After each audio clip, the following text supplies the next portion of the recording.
PU ವಿದ್ಯಾರ್ಥಿಗಳಿಗೆ ಉನ್ನತ ಮಟ್ಟದ ತರಬೇತಿ ವ್ಯವಸ್ಥೆಯನ್ನ ಕಲ್ಪಿಸಿ ಅವರನ್ನ ಸ್ಪರ್ಧಾತ್ಮಕ ಪರೀಕ್ಷೆಗಳಿಗೆ ಸಜ್ಜುಗೊಳಿಸುವುದಕ್ಕೆ ಸಂಸ್ಥೆ ಮೂಡಬಿದಿರೆಯ ನ್ಯೂ ವೈಬ್ರೆಂಟ್ ಕಾಲೇಜಿನ ಜೊತೆ ಒಡಂಬಡಿಕೆ ಮಾಡಿಕೊಂಡಿದೆ ಎಂದು ಶ್ರೀ ಅರಬಿಂದೋ ಪದವಿ ಪೂರ್ವ ಕಾಲೇಜಿನ ಆಡಳಿತ ಮಂಡಳಿಯ ಅಧ್ಯಕ್ಷ ತಲವಾನೆ ಪ್ರಕಾಶ್ ತಿಳಿಸಿದರು. ಅವರು ಇಂದು ಸುದ್ದಿಗೋಷ್ಠಿಯಲ್ಲಿ ಮಾತನಾಡಿ, ಕಳೆದ 25 ವರ್ಷಗಳಿಂದ Shri Aurobindo foundation for education trust ಅಡಿಯಲ್ಲಿ ಶ್ರೀ ಅರಬಿಂದೋ ಪದವಿ ಪೂರ್ವ ಕಾಲೇಜು ಯಶಸ್ವಿಯಾಗಿ ನಡೀತಾ ಇದೆ. ಸುಸಜ್ಜಿತ ಕಟ್ಟಡ, ಲ್ಯಾಬ್ಗಳು, ಗ್ರಂಥಾಲಯ, ಬಾಲಕ ಬಾಲಕಿಯರಿಗೆ ಹಾಸ್ಟೆಲ್ ವ್ಯವಸ್ಥೆ, ಸುವ್ಯವಸ್ಥಿತ ಬಸ್ಸುಗಳ ಸೌಲಭ್ಯ ಹೊಂದಿರತಕ್ಕಂಥ ಕಾಲೇಜು ಬೋಧನಾ ಅನುಭವವನ್ನು ಹೊಂದಿರುವ ಅನುಭವಿ ಉಪನ್ಯಾಸಕರ ತಂಡವನ್ನು ಹೊಂದಿದೆ.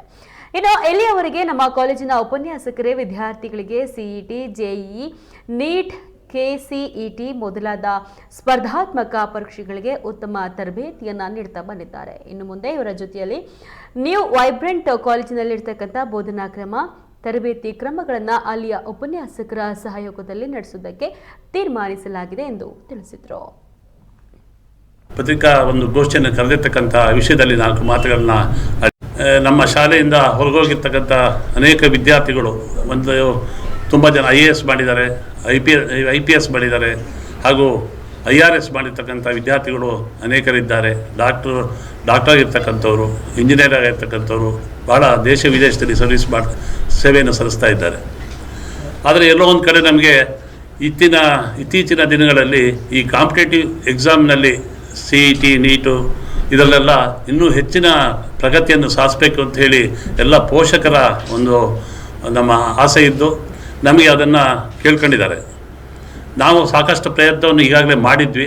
ಆದರೆ ಇತ್ತೀಚೆಗೆ ಹಿಂದೆ ನಮ್ಮ ಕಾಲೇಜಲ್ಲೇ ಸೇವೆ ಸಲ್ಲಿಸಿರ್ತಕ್ಕಂಥ ಡಾಕ್ಟರ್ ವೆಂಕಟೇಶ್ ನಾಯ್ಕ್ ಅವರು ಇತ್ತೀಚೆಗೆ ನಮಗೆ ಪರಿಚಯ ಇತ್ತು. ಆದರೆ ನಮಗೆ ಅವರ ಈಗಿನ ಕೆಲವು ಕಾರ್ಯಕ್ಷೇತ್ರಗಳನ್ನು ನಮಗೆ ಗೊತ್ತಾದಾಗ ನ್ಯೂ ವೈಬ್ರೆಂಟ್ ಅಂತ ಹೇಳಿ ಒಂದು ಮೂಡುಬಿದಿರೆನಲ್ಲಿ ಒಂದು ಶಿಕ್ಷಣ ಸಂಸ್ಥೆಯನ್ನು ಶುರು ಮಾಡಿರ್ತಕ್ಕಂಥದ್ದು ನಮ್ಮ ಗಮನಕ್ಕೆ ಬಂದು ನಮ್ಮ ಶಾಲೆಯ ಎಲ್ಲ ಆಡಳಿತ ಮಂಡಳಿಯವರು, ಪ್ರಾಂಶುಪಾಲರು ಎಲ್ಲ ಆ ಸಂಸ್ಥೆಗೆ ಭೇಟಿ ನೀಡಿದ್ವಿ. ನಮಗೆ ಒಂದು ಸಂತೋಷ ಆಗಿದೆ ಏನಂತ ಹೇಳಿದರೆ, ಇಷ್ಟು ಕಡಿಮೆ ಒಂದು 3 ವರ್ಷದಲ್ಲಿ ಅವರು ಆಳ್ವಾಸಲ್ಲಿರ್ತಕ್ಕಂಥ HOD ಆಗಿರ್ತಕ್ಕಂಥ ಒಂದು 6 ಜನ ಅಲ್ಲಿ ಯಾವುದೋ ಒಂದು ಕಾರಣಕ್ಕೆ ಸರಿ ಬರ್ದೇನೆ ನಾವು ನಮ್ಮದೇ ಆದ ಒಂದು ಸಂಸ್ಥೆ ಕಟ್ಟಬೇಕು ಅಂತ ಹೇಳಿ ಅಲ್ಲಿ ಬಂದು ಮೂಡುಬಿದಿರೆನಲ್ಲಿ ನ್ಯೂ ವೈಬ್ರೆಂಟ್ ಅಂತ ಹೇಳಿ ಒಂದು ಸಂಸ್ಥೆಯನ್ನು ಹುಟ್ಟುಹಾಕಿ ಇವತ್ತು ಭಾಳ ಯಶಸ್ವಿಯಾಗಿ ಒಂದು ಶಿಕ್ಷಣ ಸಂಸ್ಥೆಯನ್ನು ನಡೆಸ್ತಾರೆ. ಎಲ್ಲರಿಗೂ ಮತ್ತು CETಗೆ ಆಗುವ ಕ್ಲಾಸ್ಗಳನ್ನು ಮುಂದಿನ ದಿನಗಳಲ್ಲಿ ಮಾಡ್ತಾ ಇದ್ವಿ, 2 ತಿಂಗಳು ಬಿಟ್ಟು ಅಥವಾ 3 ತಿಂಗಳು ಬಿಟ್ಟು ಅಂತೇಳಿ. ಆಗ ಏನಾಗ್ತಾ ಇತ್ತು ಅಂತ ಮಾಡಿಕೊಂಡು ಡಿಸ್ಕಸ್ ಮಾಡಿ ಸೇರಿರ್ತಾರೆ.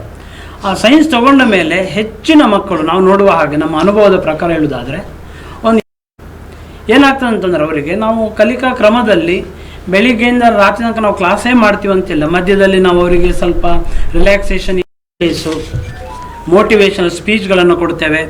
ಹಾಗೆ ಅವರಿಗೆ ಸ್ಟ್ರೆಸ್ಫುಲ್